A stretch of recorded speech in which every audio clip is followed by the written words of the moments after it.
So who gets the house and how do you avoid losing it in a divorce?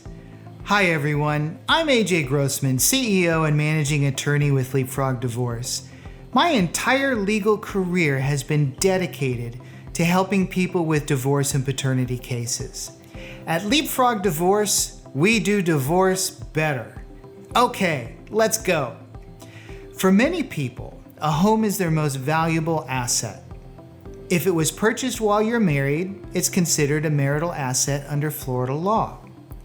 And because it is a marital asset, the value has to be equitably or fairly divided between you and your spouse.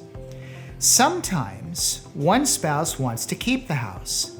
In that case, the person who wants to keep the house will need to buy out their spouse, which simply means they will have to pay their spouse one half of the equity in the home.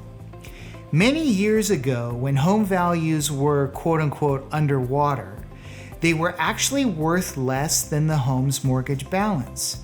This meant that there was negative equity. In that case, the negative equity became a debt that had to be fairly divided. Fortunately, we don't have that situation today, at least not right now. If neither spouse wants to keep the house, or the spouse who wants to keep the house cannot qualify to refinance the home, it must be sold. So when this happens, the spouses typically split the net proceeds from the sale of the house. Unfortunately, sometimes the spouse who remains in the home during the divorce decides he or she won't pay the mortgage, the utilities, or the taxes for the home. If that happens, there's a risk of the home going into foreclosure. If you don't want to lose your home, don't let this happen.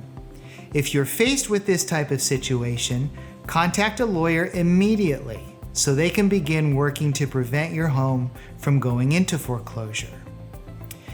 Some people think they have to move out when a divorce starts. That's simply not true. There's no law requiring either spouse to move out of the home. Some also think that if one spouse decides to leave, that they have somehow abandoned the home and have given up their right to any of it. That's also false. If you're going through a divorce and decide to leave your marital home because you simply can't live in the same house with your spouse, you're not abandoning your home. Well, that's all for now. I hope this information is helpful for you. If you have any questions or need help, please give me a call or send me an email. I'd be happy to help.